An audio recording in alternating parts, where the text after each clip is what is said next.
Hi teachers, my name is Samantha. If you're new to my channel, we talk everything special education. If that interests you, make sure you give this video a big thumbs up and subscribe.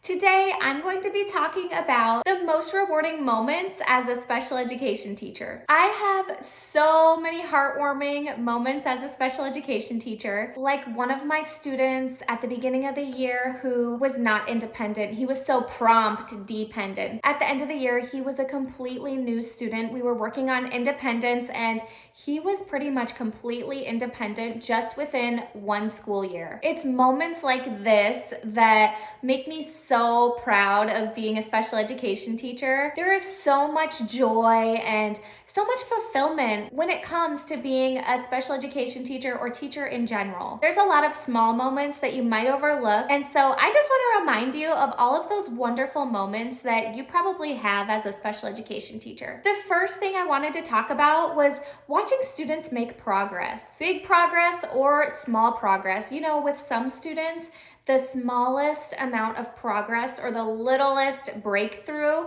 is just the biggest moment to the student and maybe to you also. Watching a student master a skill that they've never done before is life-changing, and it brings your heart so much joy to watch your students make progress. Like watching a student who might be nonverbal speak for the first time or sign for the first time.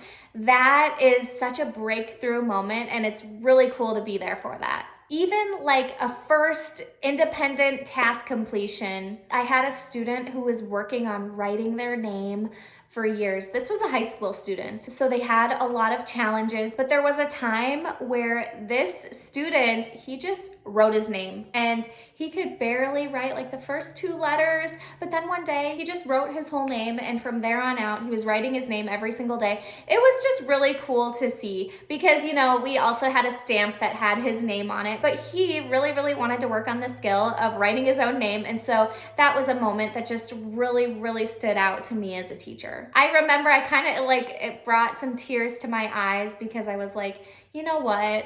Anything is possible. And that is kind of the mindset that we need to have as a special education teacher. Even just watching growth in academics, independence in general, like students maybe going to the bathroom for the first time by themselves. Or one of my personal favorite things that I love working on with my students is social skills. So watching students really blossom and work on those social skills is really rewarding to me as a teacher. The second thing that I have on my list, which is honestly my favorite thing ever and the most meaningful thing to me, is building those relationships with students.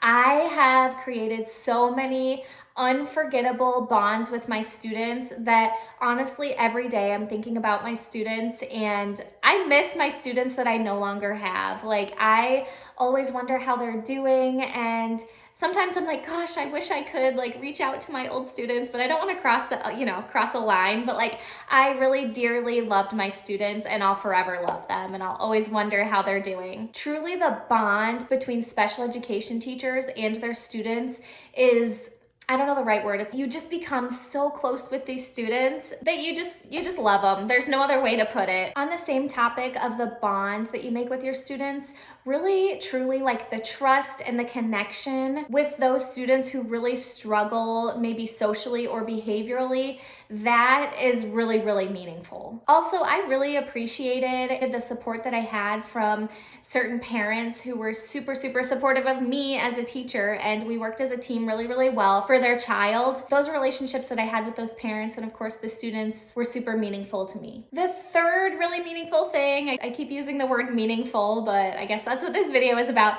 The third thing is when a student overcomes a challenge. For example, I had a student who advocated for themselves for the very first time ever. It was something that we really, really worked on. One of his IEP goals was to advocate for himself. It took a long time and it took a lot of work for this teenager to finally advocate for himself, but watching him do that was really meaningful to my soul. It really, really was, and I was just really, really proud of him. I also had a student who had autism, and he was very, very stuck in his ways and loved the routines, as we all do. I love routines too, but watching him try new things, that was one of his focus goals on his IEP, was just trying new things because he was scared of a lot of things. Like, he was truly, truly scared of grass, and it was holding him back from participating in PE or honestly just life in general. Like, his mom wanted to take him to the park, but she couldn't because the park was surrounded by grass. Like, just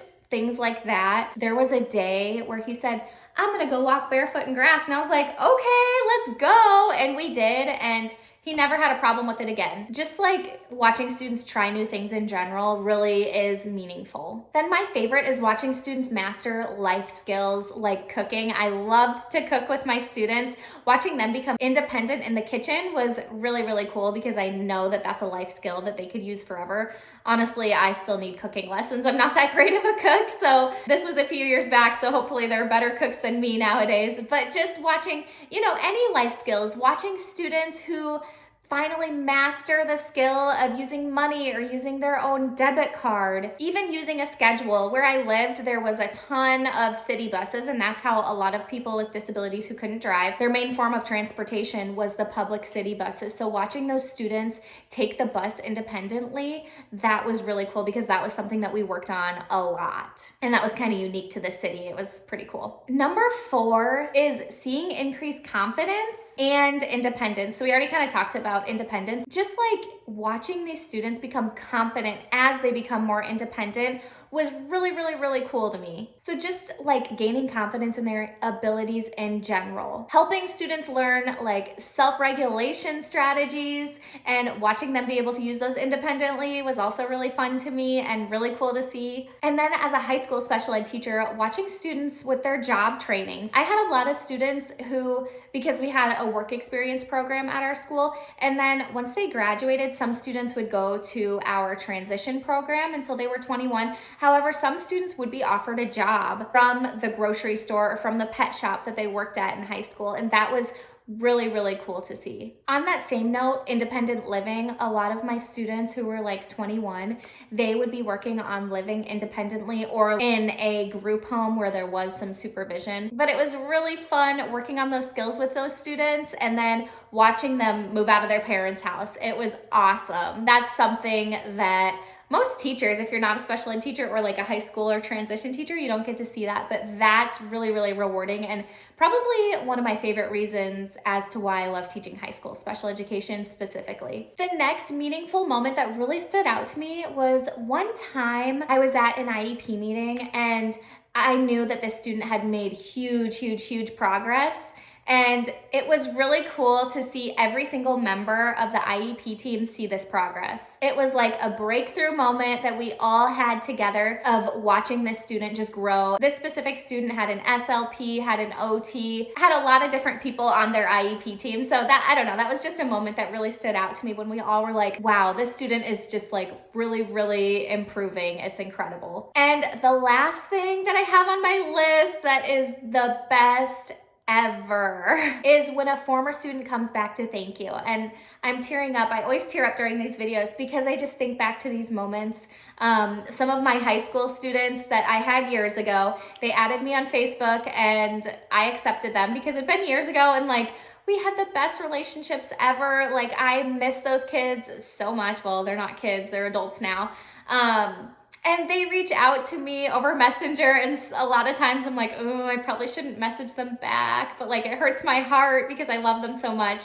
So a lot of times I can't respond because I know that like some of my students, you might understand, but like a little obsessive. So like if I reach out, then they'll reach out 30 times a day and every day for the next year, and it just becomes a little too much. Anyways, when those students reach out to me or sometimes they comment on like my little kids' posts or, talking about how they loved me and how I was their favorite teacher, like that is so meaningful, so meaningful. And that's like a feeling you get in your heart that a lot of people in other professions, they'll never know that feeling. It's just really, really heartwarming. Anyways, guys, I hope you enjoyed this video. Go ahead and please comment below. Let us know some of your favorite parts of being a special ed teacher, the most meaningful parts to you.